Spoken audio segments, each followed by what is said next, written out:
pajak di Indonesia. Saya Lulu Maharani. Dan saya Melazki. Di episode kali ini kita akan membahas salah satu kasus yang cukup kontroversial di Indonesia, yaitu kasus Giyos Tambunan, di mana kami akan menyajikan narasumber yang berkompeten untuk membahas kasus ini dari berbagai sudut pandang.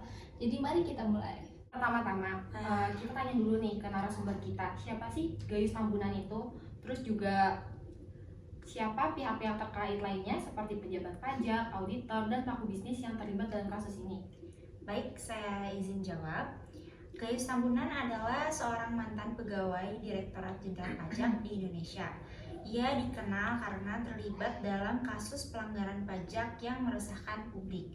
Pihak-pihak terkait lainnya dalam kasus ini meliputi yang pertama, pejabat pajak. Beberapa pejabat pajak, baik di tingkat regional maupun nasional, terlibat dalam kasus ini baik sebagai pihak yang terlibat dalam korupsi maupun yang tidak menjalankan tugasnya dengan baik. Lalu yang kedua ada auditor. Auditor internal perusahaan juga terlibat dalam menemukan ketidakpatuhan pajak yang dilakukan oleh Giyos Tambunan. Lalu yang ketiga ada pelaku bisnis. Beberapa pelaku bisnis diduga terlibat dalam skema pelanggaran pajak yang melibatkan Giyos Tambunan. Pertanyaan selanjutnya, apa sih menjadi dasar tuduhan atau pelanggaran yang dilakukan Giyos Tambunan terkait pajak, serta apa bukti-bukti yang dikumpulkan oleh otoritas terkait dalam kasus ini? Baik, selanjutnya akan saya jawab. Giyos Tambunan dituduh melakukan berbagai pelanggaran pajak, termasuk menerima suap, pemalsuan dokumen, dan menghindari pembayaran pajak yang seharusnya dibayarkan. Bukti-bukti yang dikumpulkan oleh otoritas terkait dalam kasus ini meliputi rekaman percakapan telepon yang mencurigakan antara Giyos Tambunan dengan pihak-pihak terkait, transaksi keuangan yang mencurigakan termasuk aliran dana yang tidak wajar, dan aset yang tidak sejalan dengan penghasilan yang dilaporkan.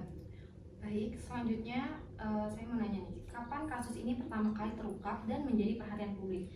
Dan bagaimana perkembangan kasus ini dari awal hingga akhir? Baik, izin saya jawab. Jadi, kasus ini pertama kali terungkap pada tahun 2010 ketika Giyos Tambunan ditangkap oleh polisi atas tuduhan menerima suap dan pelanggaran pajak. Perkembangan kasus ini di awal hingga akhir meliputi yang pertama, penyelidikan lebih lanjut oleh otoritas perpajakan dan penegak hukum, proses pengadilan dan persidangan terhadap Giyos Tambunan, yang terakhir terungkapnya jaringan keterlibatan pelaku lain yang terlibat dalam skema pelanggaran pajak.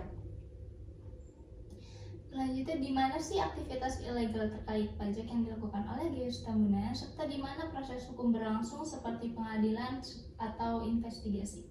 Baik, izin menjawab. Aktivitas ilegal terkait pajak itu dilakukan oleh Giyos Tambunan terjadinya di berbagai lokasi di Indonesia, termasuk Jakarta dan tempat-tempat lain yang terkait dengan bisnis dan kegiatan pribadinya. Lalu untuk proses hukum berlangsung di pengadilan dan lembaga penegak hukum di Indonesia seperti Pengadilan Negara dan Komisi Pemberantasan Korupsi.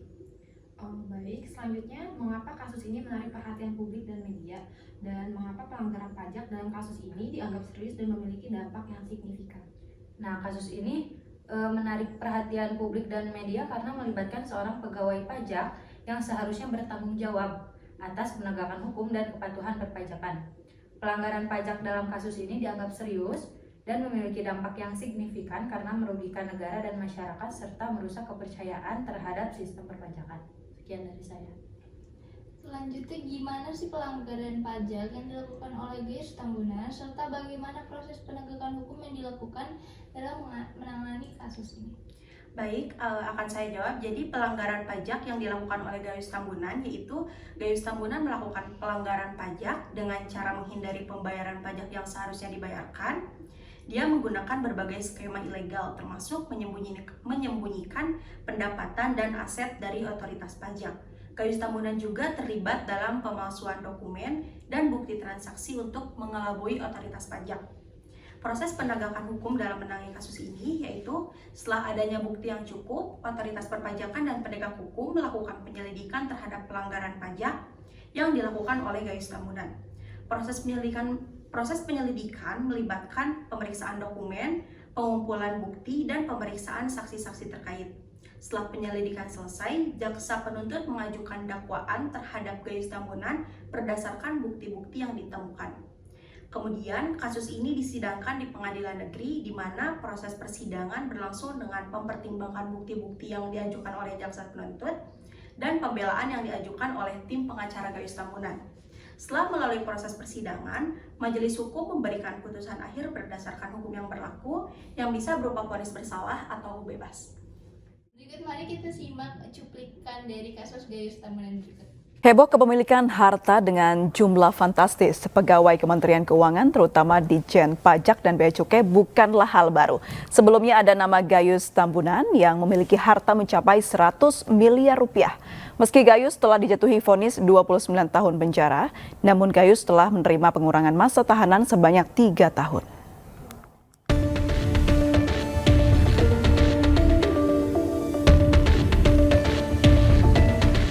Pada periode 2010-2011, nama Gayus Tambunan jadi perbincangan hangat di Indonesia. Kasus pidana yang dilakukan Gayus cukup berlapis, mulai dari memanipulasi pajak, menyuap hakim, menyuap petugas lapas, hingga membuat paspor palsu. Terkuaknya kenakalan Gayus berawal dari laporan Pusat Pelaporan dan Analisis Transaksi Keuangan (PPATK) terkait jumlah harta kekayaan Gayus yang dianggap tak wajar. Sebagai pegawai pajak golongan 3A, harta Gayus Tambunan saat itu mencapai sekitar 100 miliar rupiah, padahal gajinya hanya 12,1 juta rupiah per bulan.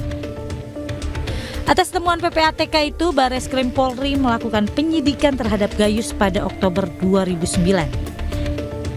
Pada 19 Januari 2011, Pengadilan Negeri Jakarta Selatan menjatuhkan hukuman 7 tahun penjara dan denda 300 juta rupiah atau subsidi 3 bulan kurungan kepada Gayus karena terbukti melakukan tindak pidana korupsi. Setelah melalui proses banding, kasasi dan peninjauan kembali, vonis terhadap Gayus malah bertambah menjadi 29 tahun penjara. Namun sejak ditetapkan sebagai terpidana, setiap tahunnya Gayus selalu mendapatkan remisi atau pengurangan masa hukuman. Pada 2012, Gayus Tambunan mendapat remisi hari kemerdekaan sebanyak 3 bulan dan remisi khusus Idul Fitri 1 bulan. 2013, Gayus mendapat remisi jelang Lebaran 1 bulan 15 hari. Lalu pada 2014, ada remisi Natal dari Kemenkumham Jawa Barat sebesar 1 bulan 15 hari. Pada 2015, Gayus lagi-lagi dapat remisi Idul Fitri 1 bulan 15 hari. Kemudian pada 2016 dan 2017, Gayus kembali dapat remisi masing-masing 6 bulan karena dinilai berkelakuan baik. Padahal Gayus sempat kedapatan keluyuran sedang berada di sebuah restoran di Jakarta. Pada 2019 ada remisi Idul Fitri sebesar 6 bulan. Selanjutnya pada tahun 2020 remisi 2 bulan kembali didapatkan Gayus. 2021 masa tahanan Gayus lagi-lagi berkurang 6 bulan. Dan pada 2022 Gayus kembali mendapat remisi selama 2 bulan. Jika ditotal selama hampir 11 tahun di penjara, Gayus sudah mendapat remisi kurang lebih 36 bulan. Dengan vonis yang diterima Gayus, harusnya ia baru bisa bebas penjara pada 2040. Namun dengan adanya remisi setiap tahun, Gayus bisa menghirup udara segar paling lama pada tahun 2032. Tim Liputan iNews melaporkan. Sekarang, mari kita dengarkan tanggapan dari narasumber pertama, yaitu Mira Yuniar. Baik, terima kasih atas kesempatan ini. Kasus Gayus Tambunan merupakan bukti nyata dari seriusnya masalah penyelewengan pajak di Indonesia. Kasus ini mengungkap adanya praktik korupsi di sektor perpajakan dan mengguncang kepercayaan publik terhadap aparat hukum. Solusi yang harus diambil adalah melakukan reformasi menyeluruh pada sistem perpajakan dan penegakan hukum terkait. Diperlukan peningkatan pengawasan, transparansi, dan pertanggungjawaban dalam penanganan kasus pajak. Terima kasih atas tanggapannya. Sekarang mari kita dengarkan dari sudut pandang narasumber yaitu Alzena. Baik, terima kasih. Saya berpendapat bahwa kasus Gayus Tambunan menyoroti pentingnya perbaikan sistem perpajakan di Indonesia. Selain penegakan hukum yang lebih tegas, kita juga harus melihat masalah korupsi secara menyeluruh.